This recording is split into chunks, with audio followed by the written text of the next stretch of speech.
Alam mo ba kung ano ibig sabihin ng pangalan mo? Isabel. Ipinangako sa Diyos.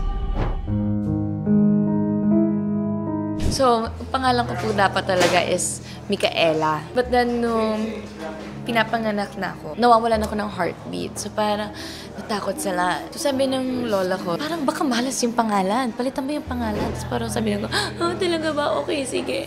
So, sabi niya, kung hindi mag-survive yung baby ko, sana sa heaven siya mapunta. Kaya naging heaven. Ang confiado, it's a Spanish word na ang ibig sabihin ay confianza, trust. Dahil yung aking lolo daw, siya lang ang tanging Pilipino na sundalo ng mga Kastila, binansagan siyang confianza. Ibig sabihin trust. We trust you kahit ikaw lang ang Pilipinong sundalong Kastila. So, ang confiado ay confianza.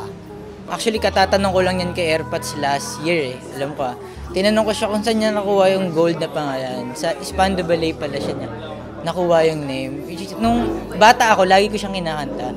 Then dun ko lang na-realize na to na ang ganda pala ng meaning ng gold na kanta.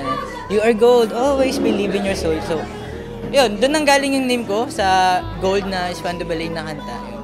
Actually, Riza Zanoni, screen name ko pa rin siya. Binigay sa akin yun ng Starstruck. So, ang real name ko is Riza Ann. Riza Ann. I think kaya Riza dahil yung spelling ng real name ko is R-H-I-Z-A.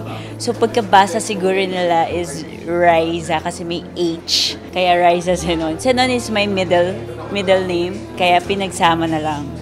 Nakuha ng parents ko sa book for baby names. Kasi parang naghahanap lang ng dad ko ng any name that starts with an N. Because my dad's name is Nilo, starts with an N too. So, ayun. Nakuha yung Nicole.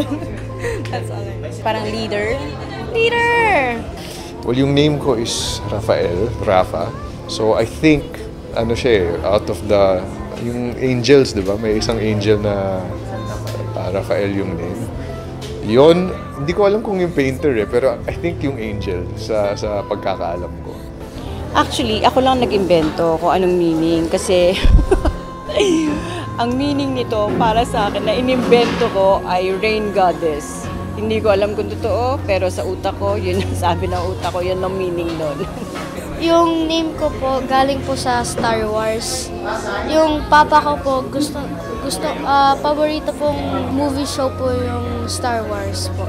Yung name ko, Mikael, actually pinangalan ako nung fall ng Berlin Wall in 91 kay Mikhail Gorbachev, yung Russian. So parang bagay lang siya kasi Mikhail Red. So yeah, very interesting fact kasi 1991 ako pinanganak. I'm inviting you guys to watch Lilim. Please watch Lilim. Please watch Lilim. This March 12. So March 12 na po yan. Suportahan niyo po ang aming palabas. Sa mga kaibigan niyo, mga pamilya ninyo dahil hindi niyo kaya panoorin ito mag-isa.